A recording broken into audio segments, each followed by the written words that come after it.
दूसरी तरफ वो कह रहे हैं कि जी इनके ऊपर आर्टिकल 62(1) लगाया जाए, उसके मुताबिक भी इनके ऊपर रेफरेंस बना कर भेजा जाए ताकि वो किसी ना किसी तरह इनको नाअहल कर दिया जाए। तो वो जो मोतबर हल्के थे ना, उनकी ये सारे प्लान अब हो गए हैं गलत। PDM वालों ने बड़ी कोशिश की है कि खान साहब को किसी ना किसी तरह हम नाअहल कर दें या इनके ऊपर इस तरह का दबाव डाल के रख दें कि ये किसी ना किसी तरह से जो हमारी हुकूमत चल रही है इस टाइम पे, बेड़ा गर्क जो काढ़े हैं पाकिस्तान की मैशत का, ये हमें तंग ना करें। तो ऐसा बिल्कुल नहीं हुआ। तो अब अगर हम देखें कि पाकिस्तान पीपल्स पार्टी का अगर फैसला आता है,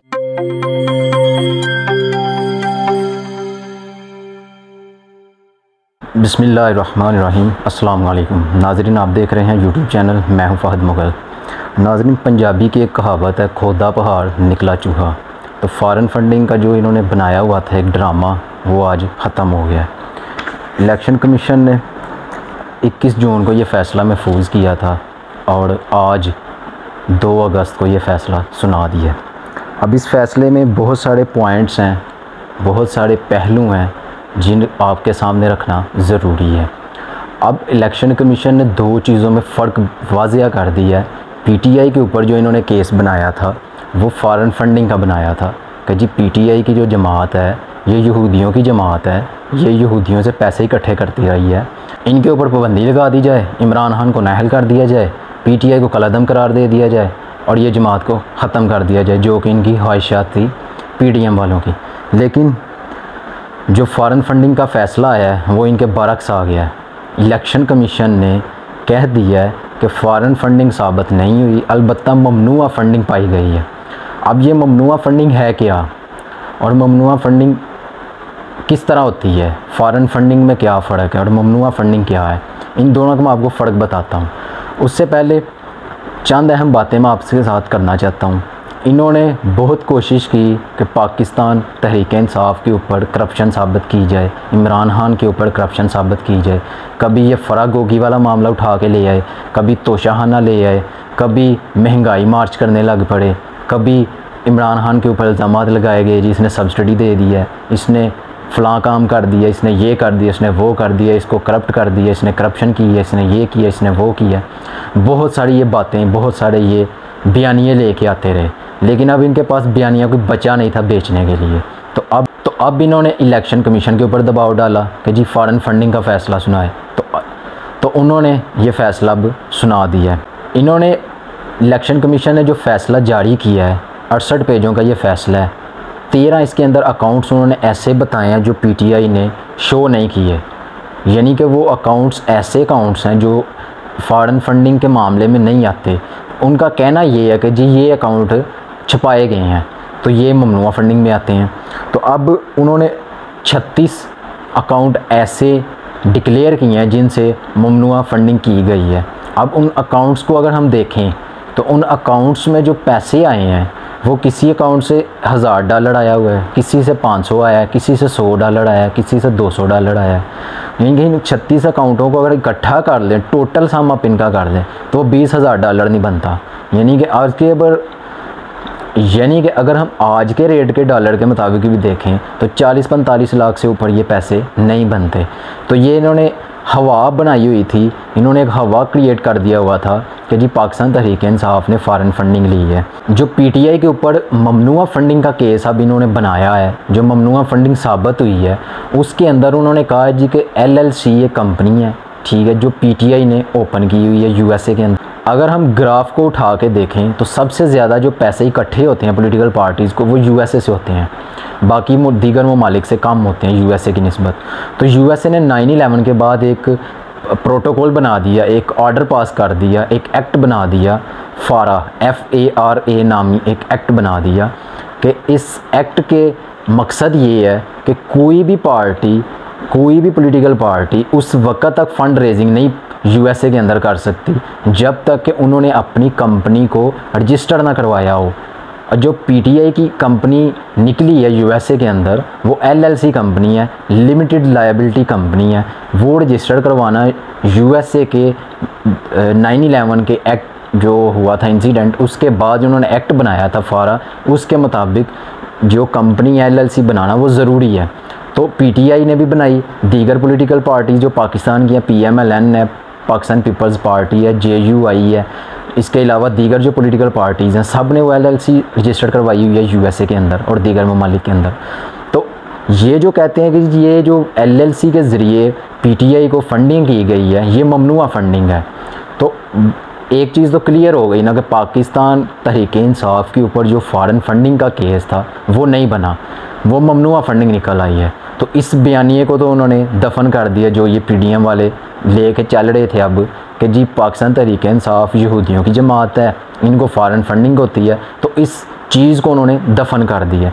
पाकिस्तान ने 2002 में एक एक्ट पास किया पॉलिटिकल पार्टीज़ का कि इसके अंदर उन्होंने पॉलिटिकल पार्टीज़ के रूल्स एंड रेगुलेशंस को तय किया। उसके मुताबिक जो इलेक्शन कमीशन ने फ़ैसला दिया है कि पाकिस्तान तहरीक-ए-इंसाफ को ममनुआ फंडिंग हुई है, उसके मुताबिक जो पाकिस्तान तहरीक-ए-इंसाफ के ऊपर फ़ॉरेन फंडिंग का केस था वो ख़त्म हो गया, क्योंकि 2002 का एक्ट कहता है कि जो फ़ॉरेन फंडिंग है वो मना है, वो नहीं ले सकते। फ़ॉरेन फंडिंग से मुराद ऐसे पैसे और ऐसे फ़ंड्स हैं जो दूसरे ममालिक देते हैं, यानी कि जो ममनुआ फंडिंग है वो पाकिस्तानी बोर्ड होते हैं, उनको हम ओवरसीज़ पाकिस्तानी कहते हैं। जो ओवरसीज़ पाकिस्तानी जो पैसे भेजते हैं, जो फंडिंग करते हैं, वो ममनुआ फंडिंग में आ गई है।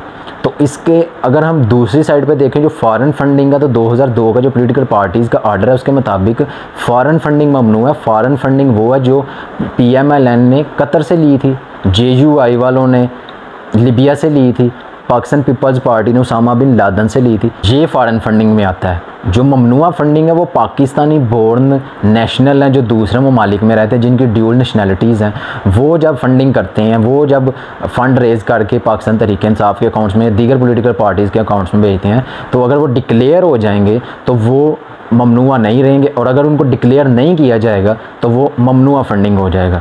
तो ये दोनों के अंदर बेसिक डिफरेंस है कि फ़ॉरेन फंडिंग क्या है और ममनुआ फंडिंग क्या है। अब गवर्नमेंट ऑफिशियल्स कह रहे हैं कि पाकिस्तान तहरीक-ए-इंसाफ के ऊपर रेफरेंस बनाया जाए आर्टिकल 17 के तहत। आर्टिकल 17 सब क्लास 3 के तहत वो कह रहे हैं कि इनके ऊपर एक रेफरेंस बनाया जाए कि इन्होंने फ़ॉरेन फंडिंग ली है। लेकिन जो इलेक्शन कमीशन का फ़ैसला आया है उसके मुताबिक पाकिस्तान तहरीक-ए-इंसाफ ने कोई भी फ़ॉरेन फंडिंग नहीं ली, वो क्लियर हो गया। ममनुआ फंडिंग आई है, चंद अकाउंट से आई है, वो PTI ने डिक्लेयर नहीं की। अब हम दूसरी तरफ देख रहे हैं कि PDM वालों ने एक नया सोचा शुरू कर दिया कि जी इमरान खान सादिक और अमीन नहीं रहे।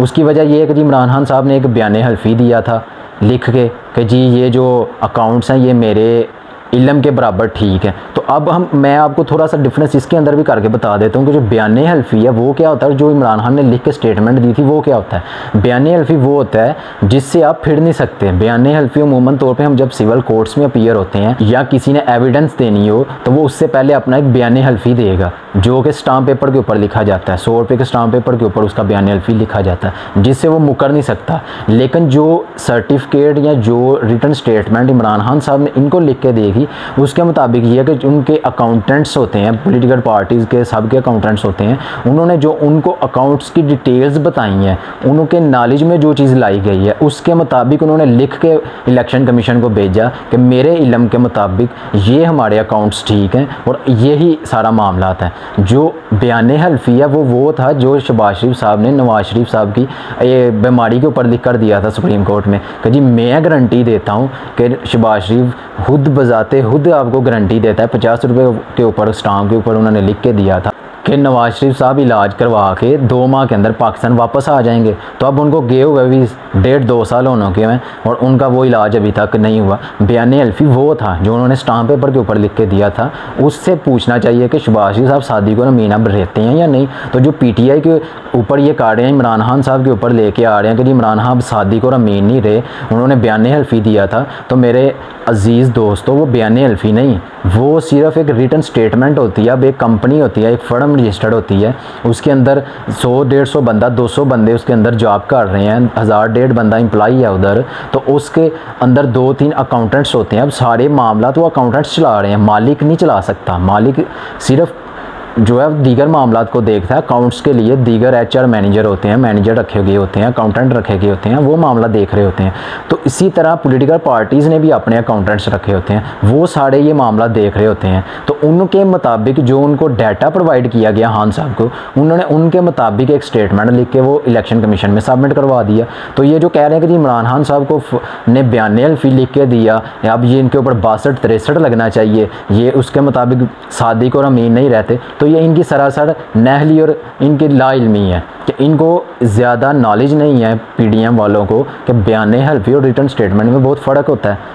तो इन दोनों चीज़ों में फ़र्क वाजिया है कि खान साहब के ऊपर ये कह रहे हैं कि 62-63 का आर्टिकल लगाएं जी ये सादिक और अमीन नहीं रहे। दूसरी साइड वो कह रहे हैं कि जिनके ऊपर कॉन्स्टिट्यूशन ऑफ पाकिस्तान का आर्टिकल 17 सब क्लास 3 लगा के रेफरेंस भेज। दूसरी तरफ वो कह रहे हैं कि जी इनके ऊपर आर्टिकल 62(1) लगाया जाए, उसके मुताबिक भी इनके ऊपर रेफरेंस बना कर भेजा जाए ताकि वो किसी ना किसी तरह इनको नहल कर दिया जाए। तो वो जो मोतबर हल्के थे ना, उनकी ये सारे प्लान अब हो गए गलत।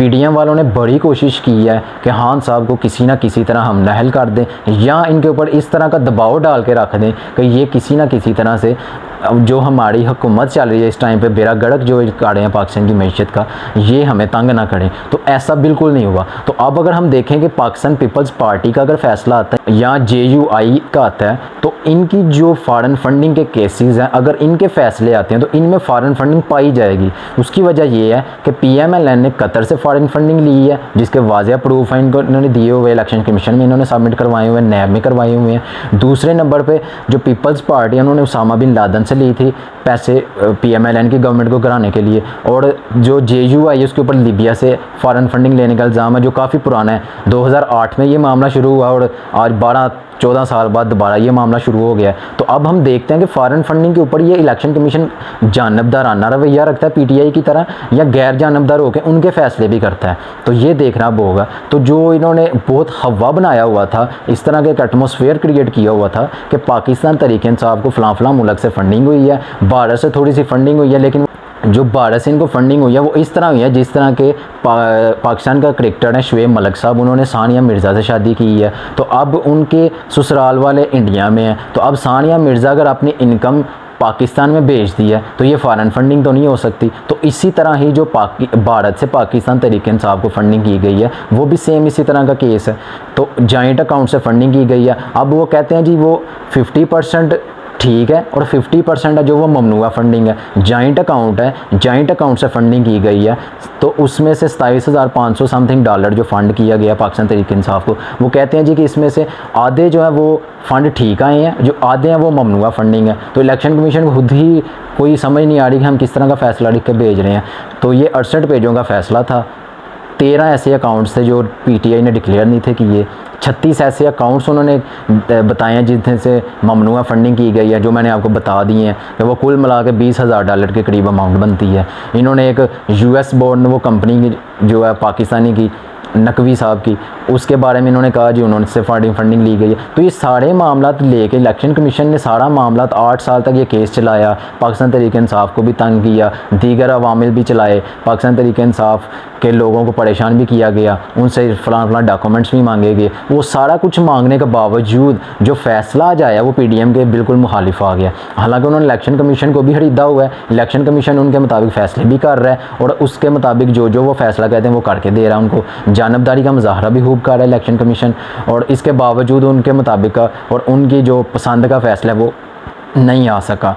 तो ये सारा मामला तो अब हो गया ख़त्म। जो हवा थी इसमें से वो सारी निकल गई है, ठूस हो गई है। तो अब हम देखते हैं कि इसके बाद आगे क्या हो सकता है। आगे गवर्नमेंट के पास जो ऑप्शन बचता है वो रेफरेंस बना के भेजेंगे हाई कोर्ट में या सुप्रीम कोर्ट के अंदर। हाई कोर्ट के अंदर जाएगा मामला, फिर हाई कोर्ट से कोई 3-4 साल हाई कोर्ट में चलेगा मामला, फिर हाई कोर्ट से सुप्रीम कोर्ट में जाएगा, फिर अपील में जाएगा, फिर इलेक्शन कमीशन में जाएगा मामला। तो ये अल्टीमेटली अब ऐसे ही चलेगा। तो इसमें से कुछ साबित नहीं होगा। अल्टीमेटली अगर कुछ साबित हो भी जाएगा, ममनुआ फंडिंग पाई भी जाएगी, अल्टीमेटली प्रूफ हो जाता है, तो फिर क्या होगा? फिर ये होगा कि जो फंड्स हैं वो पाकिस्तान तहरीक इंसाफ की जो ममनुआ फंडिंग है वो सबमिट करवानी बनेगी, वो ज़ब्त हो जाएगी। तो उसके बाद जो है वो पाकिस्तान तहरीक इंसाफ के ऊपर से वो टैग ख़त्म हो जाएगा। ना इससे उनकी पॉलिटिकल पार्टीज़ के किसी बयानी के ऊपर फ़र्क पड़ेगा, ना उनसे उनका तहब इंशान छीना जाएगा, ना उनकी नहली होगी, ना किसी बंदे की नहली होगी, ना इमरान खान साहब के ऊपर कोई करप्शन का केस बनेगा।